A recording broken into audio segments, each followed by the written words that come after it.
Assalamu alaikum students. My name is Sir Junaid and today is our topic is ordered pair. You are watching the channel The Knowledge is Light and from the Sin textbook board we are going to start our topic ordered pair. Students, ordered pair क्या होता है, इसके लिए सबसे पहले आप इसकी definition देखिए. The pair of elements that occurs in particular order and are enclosed in brackets are called set of ordered pairs. Students, order pair असल में हमारे पास एक इनक्लोज ब्रैकेट के अंदर दो एलिमेंट्स होते हैं जो सेट्स में से लिए जाते हैं. यानी आपके पास फॉर एग्जांपल दो सेट्स हैं, एक सेट ए है और दूसरा सेट बी है. तो दोनों सेट्स के अंदर से जो दो एलिमेंट्स आपके पास लिखे जाएंगे ए और बी, उनका आप एक ऑर्डर पेयर बनाएंगे ए और B.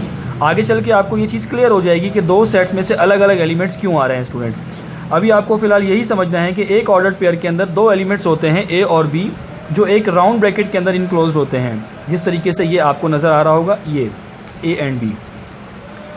We studied order pair in coordinate system to locate the point. Order pair का पर्पस क्या होता है, इसका क्या काम होता है, हम इसको जो कोऑर्डिनेट सिस्टम होता है हमारा, कोऑर्डिनेट सिस्टम कहते हैं. जैसे फॉर एग्जांपल एक्स और वाई कोऑर्डिनेट सिस्टम है हमारे पास.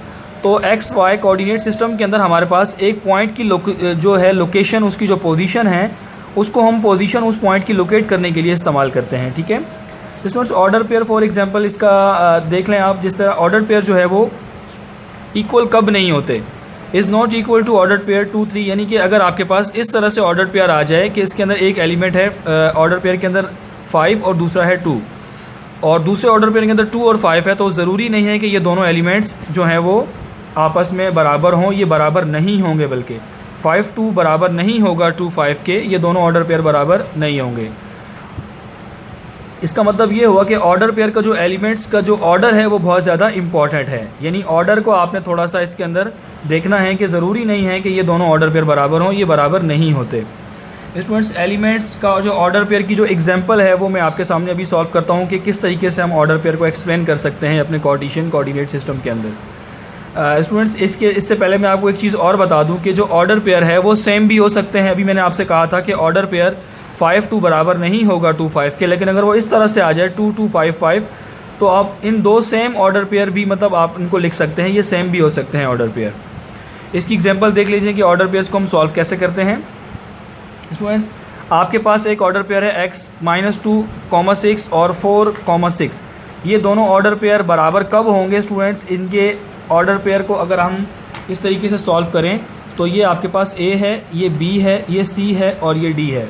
ये ऑर्डर पेयर कब बराबर होंगे? जब a इक्वल्स टू c लिखा जाएगा और b इक्वल्स टू d लिखा जाएगा. यानी आपको यहाँ से x फाइंड करना है, तो a इक्वल्स टू c की वैल्यू आपके पास 4 है और दूसरे में आपके पास क्या है, 6 इक्वल्स टू 6. तो यहाँ से अगर आपको x निकालना है तो 2 को आप यहाँ ट्रांसफ़र कर देंगे, इधर आके ये प्लस हो गया. इस तरह से आपके पास x की वैल्यू आ गई 6. तो ऑर्डर पेयर कब बराबर होते हैं? जब उनका a इक्वल्स टू c होगा और b इक्वल्स टू d होगा. ठीक है स्टूडेंट्स, तो ये था हमारा ऑर्डर पेयर्स का टॉपिक. इसके बाद हम स्टार्ट करते हैं अपना नेक्स्ट टॉपिक जो है हमारा Cartesian coordinate system. Cartesian product of sets Cartesian product of sets. Cartesian product of sets क्या होते हैं students? The Cartesian product of two sets A and B denoted by A cross B. यानी Cartesian products जो होते हैं sets के, उनको हम ए क्रॉस बी लिखते हैं. ए क्रॉस बी देखिए, इसकी डेफिनेशन अगर हम मैथमेटिक्स के उसमें देखें तो सेट्स की फॉर्म में इसकी डेफिनेशन है, एक ऑर्डर पेयर है, एक A dot B A comma B, जिसमें ए बिलोंग कर रहा है ए से, एक अलग सेट है ए और दूसरा सेट है बी. ए बिलोंग कर रहा है ए सेट से और बी बिलोंग कर रहा है बी सेट से. तो स्टूडेंट्स, अब आपको ये वो वाली बात क्लियर हो जाएगी जो मैंने पीछे आपको बताई थी कि ए और बी अगर ऑर्डर पेयर है तो उसके दोनों एलिमेंट दो अलग अलग सेट से किस तरह से आएंगे. स्टूडेंट्स, ये इस तरह से आएंगे कि आपके पास एक सेट है 1 2 3 और बी सेट है ए बी.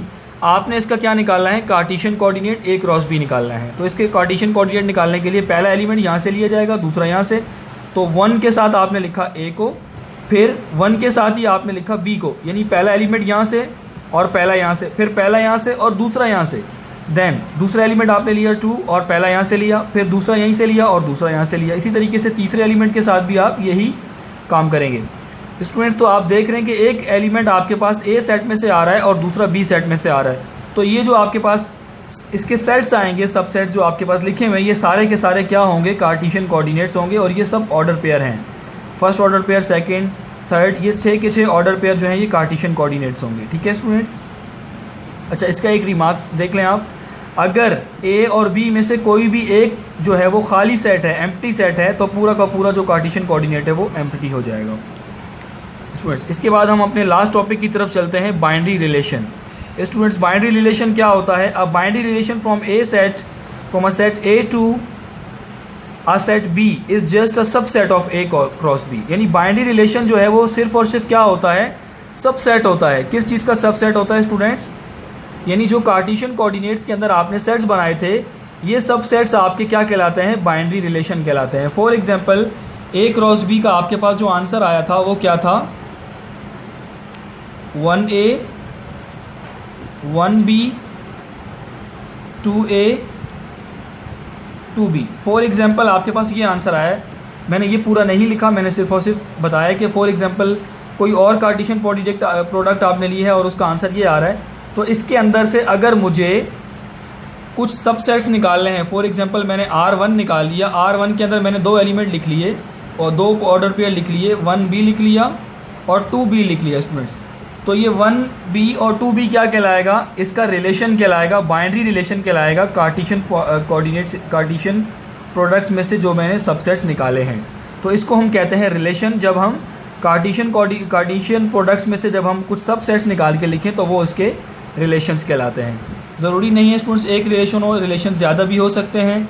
ये 1A और 2B भी हो सकते हैं। इसी तरीके से आप बहुत सारे इसके रिलेशंस बना सकते हैं। तो स्टूडेंट्स, ये था आपके पास बाइनरी रिलेशन। तो ये हमारे आज के जो 3 टॉपिक थे हमने इस वीडियो में कवर किए हैं लेक्चर नंबर 10 के अंदर। आई होप कि नेक्स्ट लेक्चर के अंदर हम इसके जो मज़ीद टॉपिक्स हैं चैप्टर नंबर 1 के अंदर इंशाल्लाह हम उसको कवर करेंगे। Thank you so much. तब तक के लिए अल्लाह हाफिज़।